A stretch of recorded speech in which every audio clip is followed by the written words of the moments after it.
your forecast first. Sponsored by Matex Heating, Cooling, and Plumbing. On this Tuesday evening, we've got temperatures that are now falling into the 60s in some spots. Still, they're very comfortable across central Illinois, where it is 69 degrees in Champaign, 67 in Mattoon, 70 in Effingham, as well as in Taylor, and 67 in Bloomington, which is where we have our roofing dog INET. Nice clear skies expected for this evening and then overnight tonight as well. Wind speeds are out of the east pretty light at around 5 miles an hour. They're expected to be light for the remainder of their evening. So as we go into the overnight hours, our temperatures will be falling pretty quickly, though, into the 50s and then the 40s eventually. And we'll be talking about another nice day for tomorrow. WCIA 3 News starts right now. Now from WCIA 3 News. And I heard a shot go off, bang, and then I heard another one, and it hit my arm. She was one of 3 people shot in a drive-by, which she wants you to know as she starts her recovery. And 5 people were killed in a mobile home fire in April. You won't believe who's being charged with their murders. You're watching your local news leader. This is WCIA 3 News at 6. So that's all I thought. My life was gone. A woman who was shot this weekend walked away from what she thought may have been her last night alive. Now she wants others to know the violence must end. Good evening. I'm Paul Cicchini. And I'm Jennifer Roscoe. Today, a shooting victim and a witness told us what it was like when bullets started flying. It happened near East Main and Park Streets in Danville. 3 women were hit. All of them are expected to survive. WCIA 3's Jamie Mays is with us. Jamie, this was a life-changing moment for her. It was. She says she's grateful to still be alive to tell her story. She's hoping the others who were hurt that night are able to fully recover and make it through this tragedy. A night that started with fun. This is the most traumatic thing that happened to me. Ended in bloodshed. I wasn't wishing on nobody. Zaya Petty says she was leaving a party at the Elks Lodge in Danville on Sunday morning when her life and the lives of others were put on the line. Eric Felix was DJing that night and saw it all happen.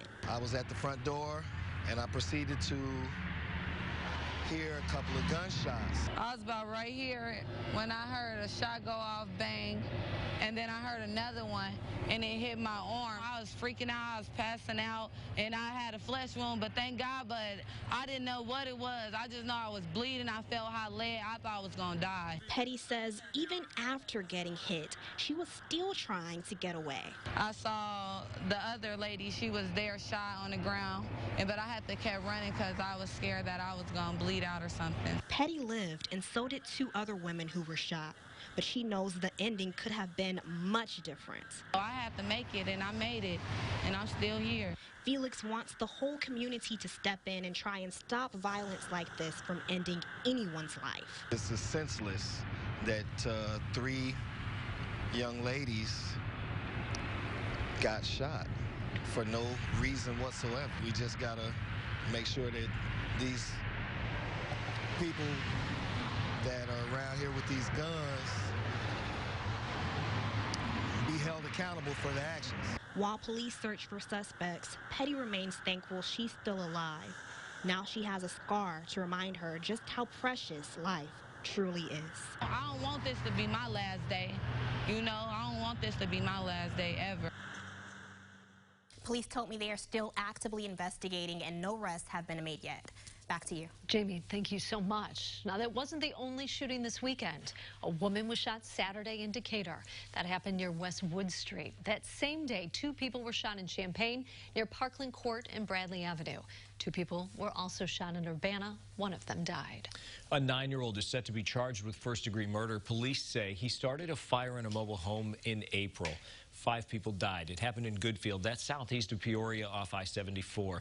The 9-year-old is facing 5 counts of first-degree murder, 2 counts of arson, and 1 count of aggravated arson after a trailer park fire broke out at Timberline Estates in Goodfield in April.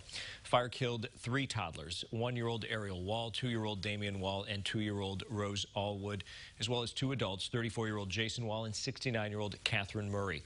Katrina Allwood and her 8-year-old son Kyle were able to get out. Nearly 2 weeks into the investigation, the fire was ruled a homicide and the child was being questioned.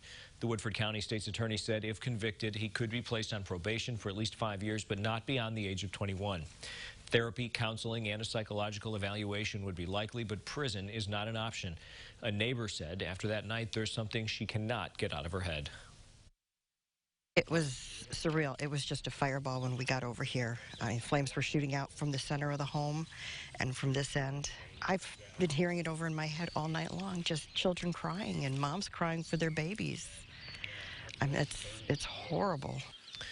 Another neighbor says on Facebook this has affected the entire community. She says she knows the family personally, and losing a home in a fire is something everyone worries about. State's attorney declined to talk on camera, but says he will not reveal the child's identity. A student at Centennial High School in Champaign was arrested for having a loaded gun and ammunition in his backpack. Police say the 16-year-old was involved in a theft investigation. When he was taken outside to be arrested, the student was searched. That's when the student resource officer found the gun.